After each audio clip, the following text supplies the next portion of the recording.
Bonjour. Dans la présentation de notre cycle sur les maréchaux d'Empire, j'ai souligné que Napoléon, bien qu'il aimait tous ses maréchaux et les comblait d'honneur, marquait sa prédilection pour ceux qui avaient combattu à ses côtés en Italie et en Égypte de 1796 à 1801, et avec lesquels il avait goûté l'ivresse des premières victoires. Parmi ceux-ci, je voudrais évoquer aujourd'hui le maréchal Jean Lannes, surnommé l'Achille de la Grande Armée, en référence au héros légendaire de la guerre de Troie.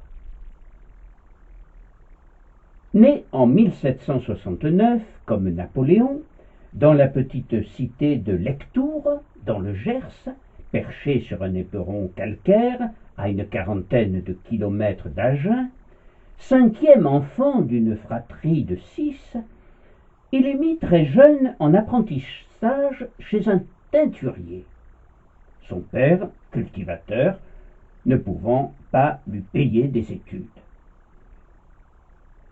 À 23 ans, lors de la Révolution française, il décide de s'engager dans l'armée, rejoindra rapidement le 2e bataillon de volontaires du Gers, basé à Auch, où il côtoie le futur maréchal Augereau. Et avec 2 de ses frères, il participera à la guerre du Roussillon contre les troupes espagnoles, entre les troupes espagnoles et la France révolutionnaire de 1793 à 1795.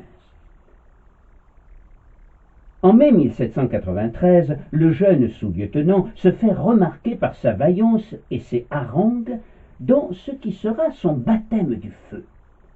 Et il est promu lieutenant, puis capitaine et enfin colonel. C'est le début de sa carrière fulgurante.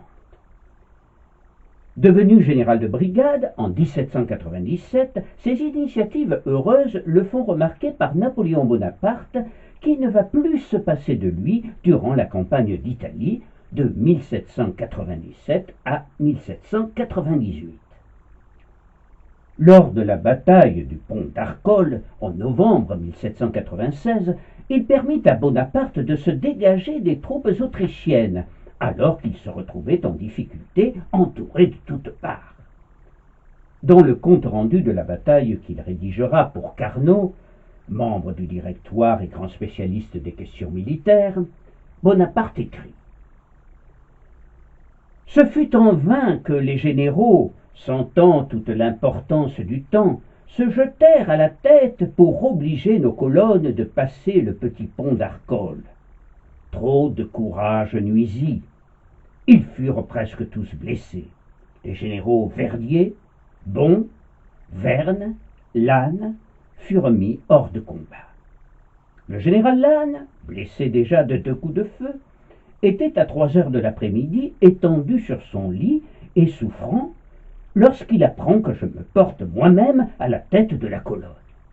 Il se jette à bas de son lit, monte à cheval et revient me trouver.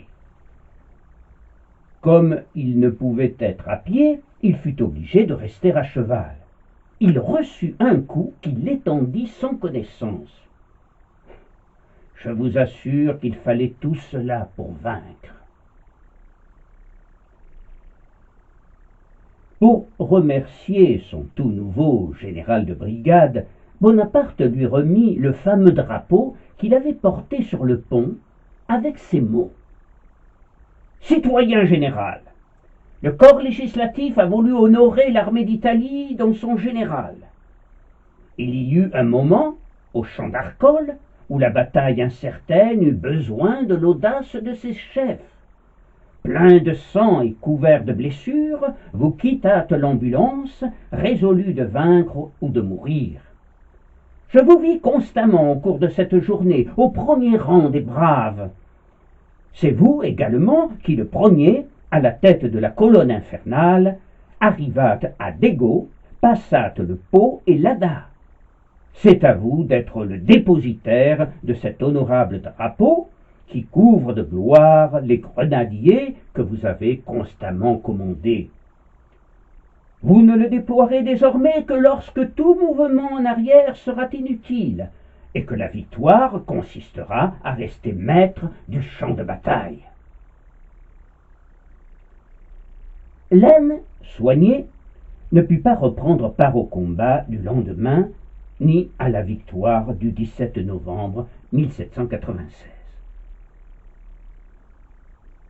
Après l'Italie, ce sera l'Égypte. Lannes participera à la prise d'Alexandrie et aux batailles des Pyramides. Il avait épousé, en 1795, Barbe, dit Paulette, dit aussi Jeanne Méric. Or, au cours de l'expédition d'Égypte, à l'hôpital d'Alexandrie, où on le soignait pour une blessure à la jambe, il apprit une bien mauvaise nouvelle. Paulette avait mis au monde un enfant dont il ne pouvait pas être le père.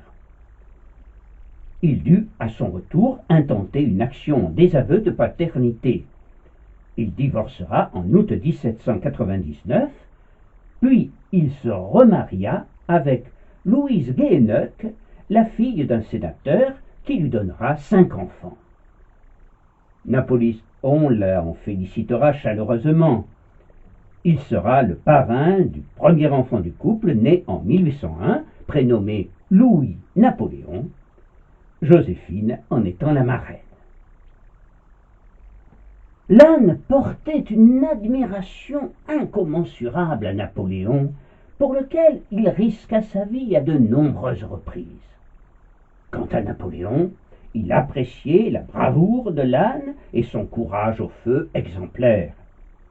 C'est donc tout naturellement que le jeune Gascon, natif du pays de l'emblématique D'Artagnan, figurera parmi les rares élus, dont Berthier et Murat, que le futur empereur des Français ramènera avec lui en août 1799 à son retour en France. Il ne le regrettera pas puisque, quelques mois plus tard, Lannes lui apportera son soutien indéfectible lors du coup d'État du 18 Brumaire en 9 novembre 1799. Lannes ralliera les officiers d'infanterie, en même temps que Berthier ralliera les officiers généraux, Murat les officiers de cavalerie et Marmont ceux de l'artillerie. Il sera alors nommé commandant du quartier des Tuileries, puis commandant des 9e et 10e divisions militaires basées à Toulouse et Perpignan, avec pour mission de réprimer toute opposition au nouveau régime. Mais au début de l'année 1800, il est rappelé à Paris et devient commandant et inspecteur de la garde des consuls. Enfin, Napoléon, dont nous avons dit qu'il ne pouvait plus se passer de Lannes, l'emmène en Italie où commençait la seconde campagne d'Italie. Et à nouveau, Lannes démontre sa vaillance et son courage indomptable.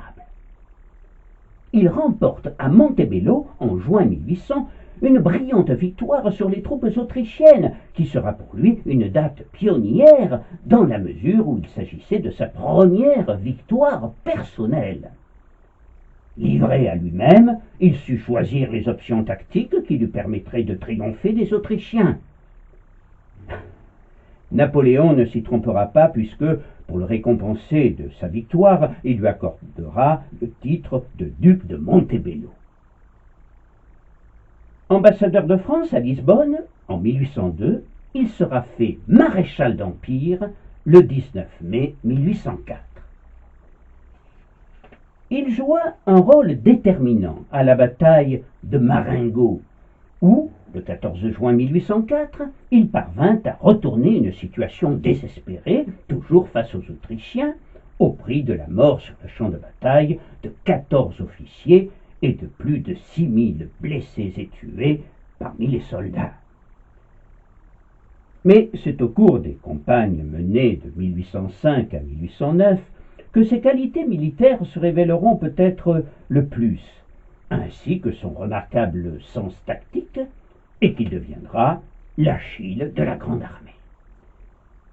Il sera ensuite de toutes les grandes batailles: Austerlitz en 1805, Iéna en 1806, Eylau en février 1807, une victoire en demi-teinte qui fit plus de 10 000 tués ou blessés chez les Français, et Friedland en juin 1807 contre les Russes, une bataille au cours de laquelle, pour pallier notre infériorité numérique, Lannes usa d'un stratagème afin de faire croire aux Russes que nous étions beaucoup plus nombreux. Et ce fut un immense succès militaire, mais là aussi au prix de pertes considérables. Au fil de ces années, Lannes deviendra pour Napoléon l'un de ses frères d'armes les plus choyés, et même son fils spirituel. Mais les rapports entre les deux hommes n'en étaient pas moins de plus en plus orageux. Il faut savoir que si Lannes fut un remarquable entraîneur d'hommes, il était d'un caractère violent et emporté, d'un tempérament brutal, peu porté aux concessions et excessivement jaloux. Il aimait Napoléon, son Pygmalion, mais à la façon d'une maîtresse, et il cherchait à le gouverner. Il n'hésitait pas à s'emporter contre lui et à lui faire de véritables scènes de jalousie qui auraient pu le perdre. Mais Napoléon se montrait fort indulgent et d'une extrême tolérance avec lui. Lannes ne cessera jamais de le tutoyer, même lorsque, le 18 mai 1804, Napoléon se fit proclamer empereur des Français. Il ne cessera pas ensuite d'en prendre à l'aise avec l'étiquette, aux Tuileries. Ainsi, pour ne prendre qu'un seul exemple de sa désinvolture, lorsque Napoléon s'apprêta à signer l'armistice avec les Russes en 1807, après Friedland, Lannes, qui désapprouvait cette décision, arriva au quartier général, demanda si l'empereur était là, et sur la réponse affirmative de l'officier d'ordonnance, il entra sans se faire annoncer, et quelques instants plus tard, des éclats de voix fusèrent du cabinet impérial. Berthier accourt alors aussitôt et s'écria: « Oh, parbleu, je ne m'étonne plus! Il n'y avait que Lannes qui fût capable de s'introduire ainsi. » Avec le temps, sa jalousie va s'exacerber au point qu'il sombrera parfois dans la folie de la persécution, étant persuadé que l'empereur lui faisait subir des brimades et même qu'il voulait le faire empoisonner. Les brouilles fréquentes entre les deux hommes étaient toutefois suivies de réconciliations attendries. Napoléon déployait pour cela toutes les ressources de son incontestable séduction. Lannes, touché et flatté, lui tombait dans les bras, tout en jurant qu'il était bien à plaindre d'avoir pour cette catin une passion aussi malheureuse. Ce sont ses propres mots. À ce moment-là, ses lettres à sa femme sont pleines d'amères récriminations. « Je suis révolté, ma chère Louise, quand je pense qu'au moment où je sacrifiais ma vie pour sa gloire, il cherchait à me perdre de la manière la plus révoltante. » lui écrit-il en avril 1807, persuadé que l'empereur n'avait plus aucune considération pour lui. Napoléon n'ignore rien de ce drame passionnel et s'en amuse même, jusqu'au jour où, après Friedland, il se décida à faire le geste magique qui, comme d'un coup de baguette, va tout changer. Après Tilsit, Lannes, le pauvre persécuté, écrit rayonnant à Louise: « J'ai vu l'empereur aujourd'hui qui m'a dit: « Lannes, je vous donnerai bientôt une preuve de mon amitié. » Tu vois, ma chère Louise, combien je l'aime. Je suis heureux quand il me dit qu'il a enfin de l'amitié pour moi. Cela se concrétisera par son élévation au rang de prince de Siewert, en Pologne, et de sa nomination de colonel général des Suisses. Napoléon l'autorisa aussi à porter le grand cordon de Saint-André qu'il reçut du tsar Alexandre à l'issue de la signature des traités de paix de Tilsit entre Napoléon, l'Empire russe et le Royaume de Prusse en juillet 1807. En 1808, la situation étant déplorable en Espagne, occupée par la France, Napoléon emploie sa dernière carte pour la rétablir. Il envoie Lannes qui va remporter des victoires importantes et en 1809 s'emparera de la ville de Saragosse au terme d'un long siège dont les excès sèmeront en lui le doute et l'écœurement. Le siège de Saragosse ne ressemble en rien à la guerre que nous avons faite jusqu'à présent, constate-t-il avec amertume. Son feu sacré aurait-il perdu de son éclat? Eckmühl, Amstetten et Essling seront ses derniers combats. En Autriche débuta en mai 1809 la bataille d'Essling, qui mit aux prises les troupes françaises et autrichiennes à 10 kilomètres à l'est de Vienne. S'adressant à l'empereur, Lannes prononça alors ces paroles prémonitoires. « Dans quelques heures, vous aurez perdu votre meilleur ami, l'homme qui vous a le plus aimé. » Le 22 mai, au soir de la bataille, Lannes est atteint d'un boulet perdu. Grièvement blessé, il dut être amputé de la jambe gauche par le chirurgien de la Grande Armée, le baron Larrey. Aussitôt prévenu, dans un état d'affolement, Napoléon arrive après l'opération, il tombe à genoux, étreint le blessé dans ses bras et lui dit avec des sanglots dans la voix: « Lannes, mon ami, me reconnais-tu? C'est l'empereur, c'est Bonaparte, c'est ton ami !» Il serre contre lui le corps pantelant et ensanglanté du héros. Il fit transporter l'amputé dans un des meilleurs hôpitaux des Bergedorf. Les médecins s'affairent aussitôt autour de lui, mais la gangrène s'étant déclarée, et malgré sa forte constitution, ils ne purent que constater que le maréchal était perdu. Le flacon d'ammoniac qu'on lui fit respirer alors lui redonna assez de force pour reconnaître Napoléon qui venait aux nouvelles. Il prononça alors des mots sans suite en lui serrant fortement la main.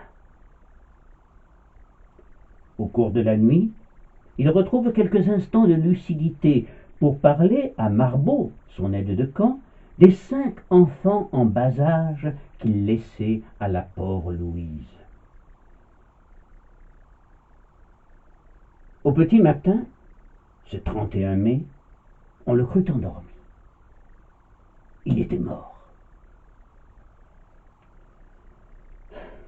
Il avait tout juste 40 ans. Effondré, Napoléon ordonna que son corps soit embaumé. Toute la journée, il montra un chagrin immense. Au déjeuner, son mamelouk, Roustan, le vit pleurer en mangeant sa soupe, et ses larmes coulaient dans sa cuillère. « Je perds, dira-t-il plus tard, le général le plus distingué de mes armées, celui que je considérais comme mon meilleur ami. » Le corps du vaillant maréchal repose depuis le 6 juillet 1810, jour anniversaire de la victoire de Wagram, dans un caveau du Panthéon. Incontestablement, la fin héroïque de celui qui fut l'un des meilleurs maréchaux du Premier Empire, et peut-être le meilleur, reste, selon moi, l'un des épisodes les plus émouvants de l'épopée napoléonienne. Je vous remercie.